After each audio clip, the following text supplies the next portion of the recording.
School of ম্যাথের এই পর্বে তোমাদের স্বাগতম। আশা করি তোমরা সবাই ভালো আছো। তোমাদের অষ্টম অধ্যায় হলো পরিমাপে প্রতিসমতার প্রয়োগ নিয়ে। তো এই অধ্যায়ের আমি অনুশীলনী প্রশ্নগুলি আগে আলোচনা করব। 188 পৃষ্ঠার অনুশীলনী প্রশ্নর 1 নম্বরে দেখো, বলা হলো যে নিচের চিত্রগুলোর ঘূর্ণন কোণ এবং ঘূর্ণন প্রতিসমতার মাত্রা নির্ণয় করতে হবে। তাহলে এখানে ঘূর্ণন কোণটা কি এবং ঘূর্ণন প্রতিসমতার মাত্রা কি, এটা তো তোমাদের আগে জানতে হবে। তো ঘূর্ণন কোণের ব্যাপারটা হলো এরকম, ঘূর্ণনের সময় কোনো একটা বস্তু যে পরিমাণ কোণে ঘুরবে সেটাই হলো ঘূর্ণন কোণ। আর ঘূর্ণন প্রতিসমতার মাত্রা কি? একটি বস্তু যতবার ঘূর্ণনের ফলে তার আগের অবস্থায় ফিরে আসবে সেটাই হলো তার ঘূর্ণন প্রতিসমতার মাত্রা। এখন এখানে ঘূর্ণন কোণ এবং ঘূর্ণন প্রতিসমতার মাত্রার ভিতরে একটা সম্পর্ক আছে, সেই সম্পর্ক থেকে আমাদের ঘূর্ণন কোণ এবং প্রতিসমতার মাত্রা নির্ণয় করা যাবে। এখন এই যে ঘূর্ণন কোণ এবং ঘূর্ণন প্রতিসমতার মাত্রা যে ব্যাপারটা, এর ভিতরে আসবে তোমার প্রতিসম রেখা বা প্রতিসাম্য রেখা। প্রতিসম বা প্রতিসাম্য রেখা হলো যে রেখা কোনো একটা বস্তুকে সমান দুই ভাগে ভাগ করে দেবে, সেটাই হলো প্রতিসাম্য রেখা। তাহলে আমরা প্রত্যেকটি চিত্রের ঘূর্ণন কোণ এবং ঘূর্ণন প্রতিসমতার মাত্রা নির্ণয় করব। তো সেক্ষেত্রে শুরু করা যাক। কতে আমরা যে চিত্র দেখতে পাই এটার ঘূর্ণন কোণ এবং ঘূর্ণন প্রতিসমতার মাত্রা কি আসে। তাহলে একের কতে আমরা যে চিত্র পেলাম, এই চিত্রের আগে প্রতিসাম্য রেখা তোমাকে দেখতে হবে কয়টা। প্রতিসাম্য রেখা আমি একটু আগেই বলে রাখলাম, যে রেখা একটা চিত্রকে সমান দুই ভাগে ভাগ করে সেটা হলো প্রতিসাম্য রেখা। তো এখানে এই বরাবর কিন্তু আমি এই চিত্রকে সমান দুই ভাগে ভাগ করতে পারবো, এই বরাবর দুই ভাগে ভাগ করতে পারবো, এই বরাবর পারবো, এই বরাবর পারবো। তাহলে আমি এরকম রেখা কয়টা পেলাম? আমরা যদি একটু হিসাব করি, এটা 1, এটা 2, এটা 3, এটা 4।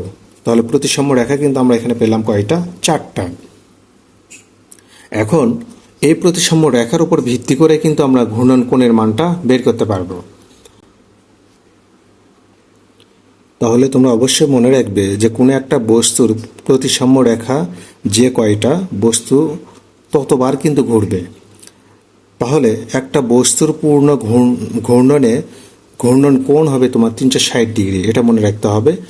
আর অর্ধ ঘূর্ণনে ঘূর্ণন কোণ হবে 180 ডিগ্রি। তো আমরা এখানে যে চিত্র দেখতে পাই, ধরো আমি এখানে প্রতিসাম্য রেখা মানে আমরা এখানে পেলাম কয়টা? 4টা। তাহলে এই 4 দিয়ে যদি আমি 360কে ভাগ দেই, তাহলে 360 ভাগ হলো 4, তাহলে কত হবে? 90 ডিগ্রি।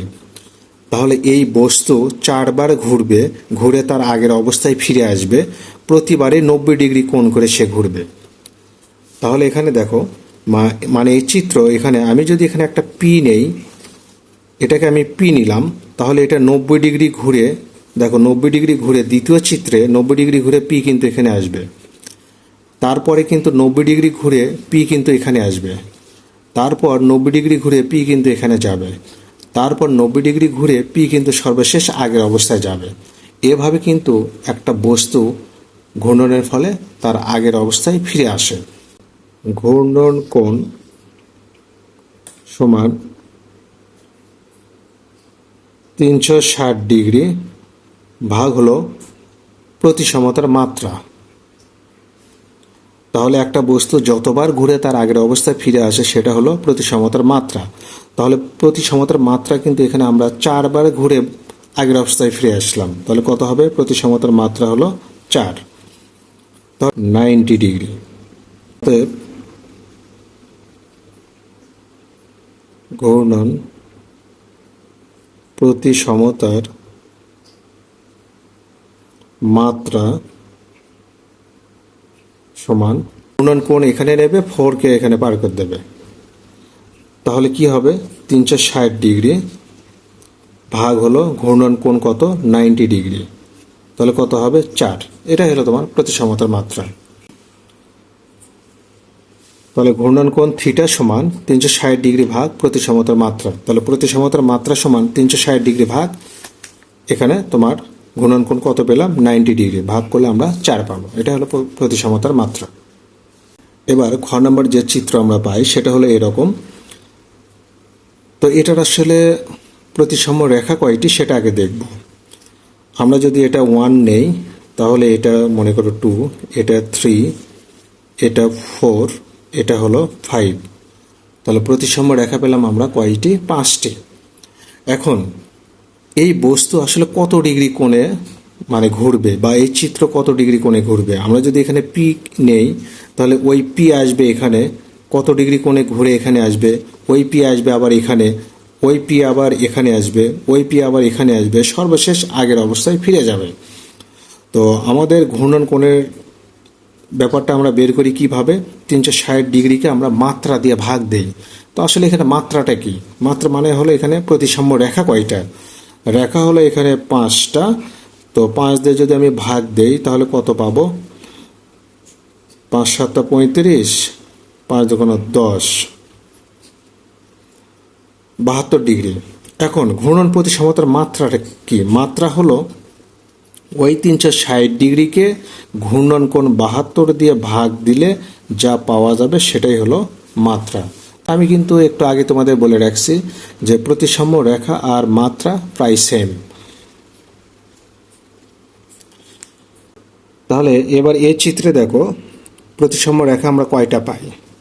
এখানে একটা, এটা এই বরাবর একটা, 2টা, এই বরাবর একটা, 3টা, এই বরাবর একটা, 4টা।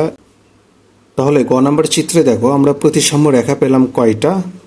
6টা। এখন এই চিত্র কিন্তু তোমার 6 বার ঘূর্ণনের ফলে আগের অবস্থায় ফিরে আসবে। কিভাবে? আমি যদি এখানে পি নেই তাহলে ওই পি পরের বার এখানে আসবে, তারপরের বার এখানে আসবে, তারপরের বার এখানে আসবে, তারপরের বার এখানে আসবে, তারপরের বার এখানে আসবে, সর্বশেষ এই চিত্রে এসে আগের অবস্থায় ফিরে আসবে। এখন এই চিত্র তাহলে কত ডিগ্রি কোণে ঘুরবে সেটা আমরা বের করব। তাহলে ঘূর্ণন কোণ বের করতে গিয়ে মাত্র আমরা এখানে প্রতিসম রেখা দ্বারা ভাগ করব। 360কে যদি আমরা 6 দিয়ে ভাগ দেই তাহলে 60 ডিগ্রি পেলাম। এটা হলো ঘূর্ণন কোণ। এখন ঘূর্ণন প্রতিসমতার মাত্রা কি? মাত্রা তাহলে 360কে তুমি ঘূর্ণন কোণ 60 দ্বারা ভাগ দাও তাহলে কত হবে? 6 হবে। তাহলে এই চিত্রে আমরা দেখতে পাই যে এখানে প্রতিসম রেখা হলো 3টা, 1 2 3। তাহলে আমি যদি এখানে পি বিন্দু নেই তাহলে পি বিন্দু পরের চিত্রে এখানে আসবে, তারপরে চিত্রে এখানে আসবে, তারপরে চিত্রে এখানে আসবে, এইভাবে আস্তে আস্তে ঘুরতে থাকবে, আগের অবস্থায় ফিরে আসবে এবং ঘূর্ণন কোণ হবে 360 ডিগ্রি।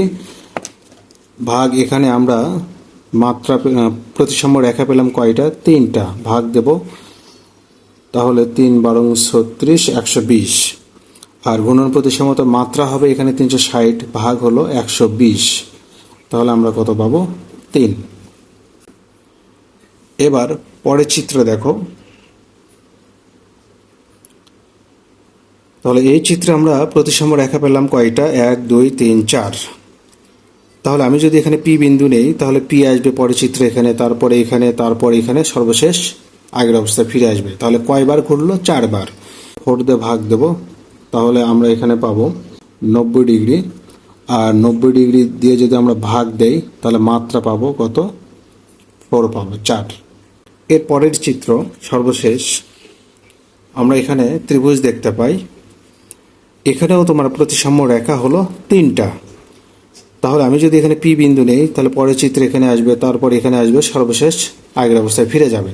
তাহলে ঘূর্ণন কোণ হবে 360 ডিগ্রি ভাগ হলো 3, তাহলে হবে 120। আর 120 দিয়ে যদি আমি 360কে ভাগ দেই তাহলে মাত্রা পাবো 3।